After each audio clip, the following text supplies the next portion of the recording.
Bom, gente, vamos começar agora, né, a tratar da parte radial da equação de Schrödinger, né? Da solução da equação de Schrödinger da função de onda. Ela está aqui repetida, tá? Ó. Aqui eu ainda estou mantendo esse número lambda, mas a gente já sabe que ele é L vezes L mais 1. Esta parte aqui, L mais 1, veio lá da parte angular, tá? Aparece ali na solução da parte angular, tá? Eu não entrei nos detalhes, mas é isso que acontece, tudo bem, gente? Bom, o que eu quero fazer aqui é reescrever a parte radial de uma maneira um pouco diferente, tá? É isso aqui, ó. Daqui para cá é fácil de você ver o que tem que acontecer, tá? É muito pouca, basicamente multiplicar por R dos dois lados. E aí eu vou introduzir uma alteração aqui, uma mudança de variáveis, tá? Ao invés de resolver para a função R, eu vou resolver para esta função U de R que aparece aqui. A relação entre R e U é esta daqui, tá? E aí eu preciso calcular esta derivada aqui, ó, tá? Para substituir ali, né? A conta está feita aqui, gente, né? É usar a derivação de um quociente de funções, né? Ó, drzinho, né? É a derivada de uma divisão, né? Então é a derivada do primeiro, ou seja, du dr vezes o que está lá embaixo, vezes r, menos a primeira, então u de r, vezes o que tá, a derivada do que está lá embaixo, então vezes 1, sobre r ao quadrado, né? Essa é a derivada primeira, drzinho, que eu preciso para calcular isso aqui, ó. Aí eu multiplico isso por r ao quadrado, né? Ou seja, basta multiplicar aqui por r ao quadrado. Eu tenho então que r ao quadrado drzinho é o du dr vezes r menos u. Simplesmente isso, né? E agora eu tenho que calcular a derivada disso, né? dr desse negócio. Então, ddr de r ao quadrado drzinho, eu tenho que derivar este bicho aqui em relação a rzinho agora, né? Então eu tenho que derivar isso daqui primeiro, é um produto, então é a derivada do primeiro vezes o segundo, mais o primeiro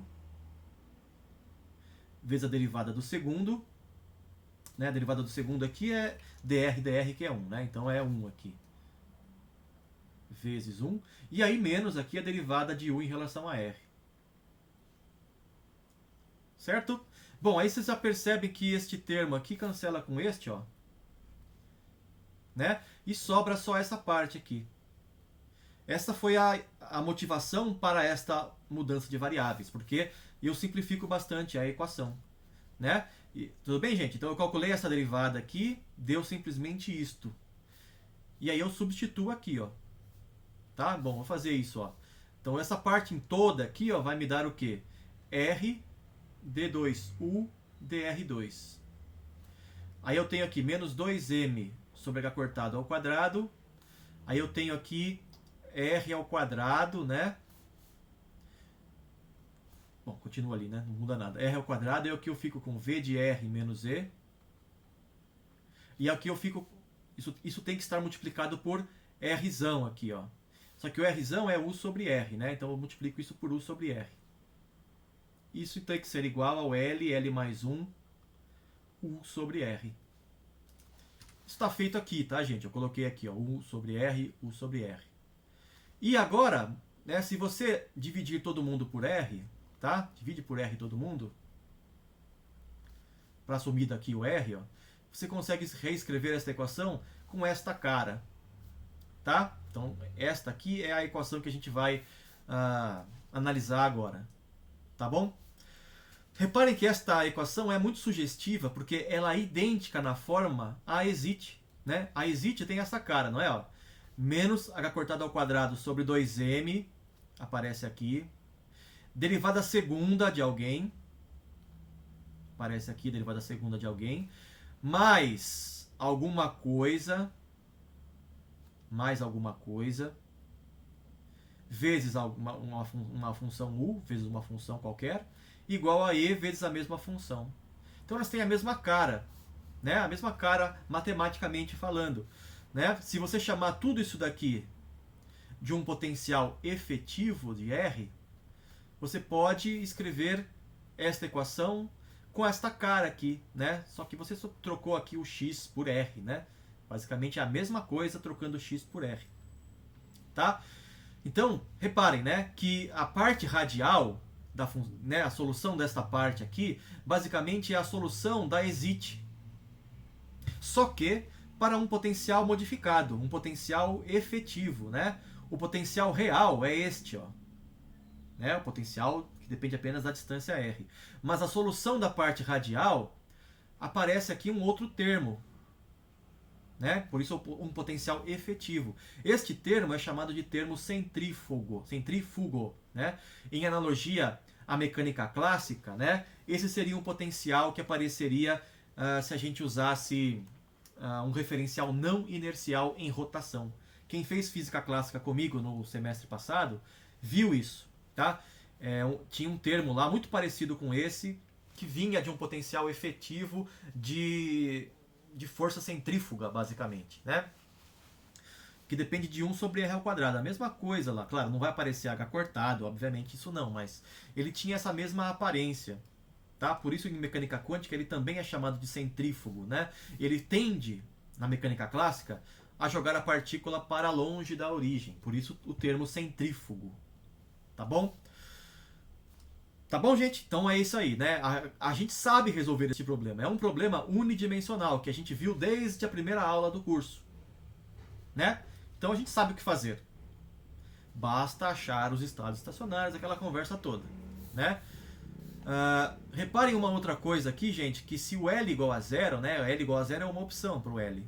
Se o L igual a zero, o termo centrífugo vai embora, né? E aí realmente as equações 1D e 3D ficam idênticas, tá?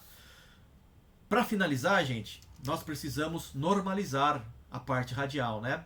Lembre-se que eu falei para vocês que era mais conveniente a gente normalizar separadamente a parte radial e a parte angular. Bom, a parte angular a gente normalizou, eu não fiz a conta, né? Mas a gente normalizou, resultou nesta função aqui. Agora a gente precisa fazer a conta da parte radial, que está aqui, esta conta que eu preciso fazer, tá? A integral do Rzão, né, ao quadrado, módulo ao quadrado, Rzinho ao quadrado, dr tem que dar 1. Mas reparem que a equação que eu encontrei é para U, né? A equação que eu encontrei, quando eu resolver, eu vou encontrar U de R.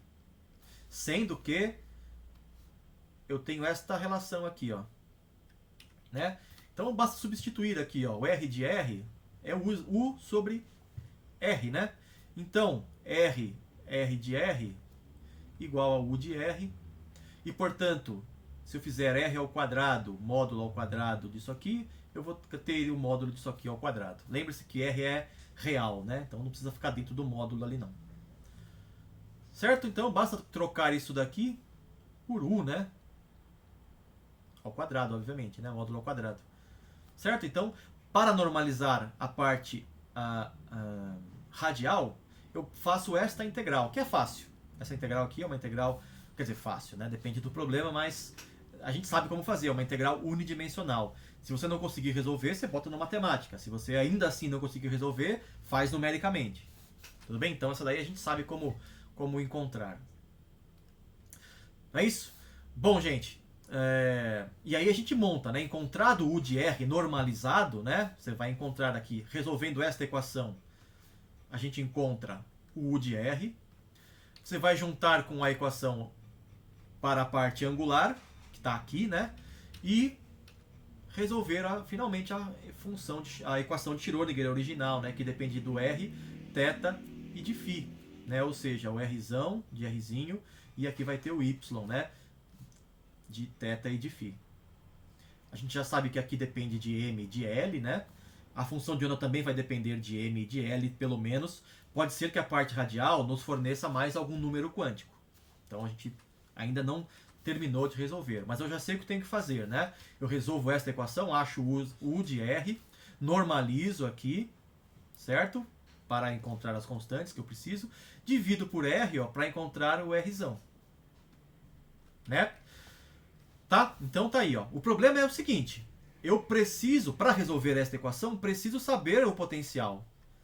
Se é o oscilador harmônico é uma coisa, se é o átomo de hidrogênio é outra coisa. Então, eu tenho que resolver esta equação caso a caso, né? Lembrem-se que a parte angular não, era uma solução para todo mundo, né? Porque não dependia de nenhuma física do problema, só dos ângulos, né? Agora, a parte radial depende da física, depende do potencial aqui, da massa, né? Também. Então eu tenho que falar qual é o potencial. Só dizendo qual é o potencial, eu consigo resolver a equação, né? Então na próxima aula a gente vai ver a aplicação disso para a solução completa do átomo de hidrogênio, tá bom? Falta a gente encontrar aqui o U de R, né? Que vai nos fornecer o Rzão de R, tá? Por esta aula é isso, gente. Então a gente se encontra, né, na aula ao vivo e na sequência, nos próximos vídeos, a gente vai ver a solução completa, tá, do átomo de hidrogênio, tá? Tudo que você sempre quis saber, mas tinha medo de perguntar, tá, gente? Até a próxima. Valeu, tchau.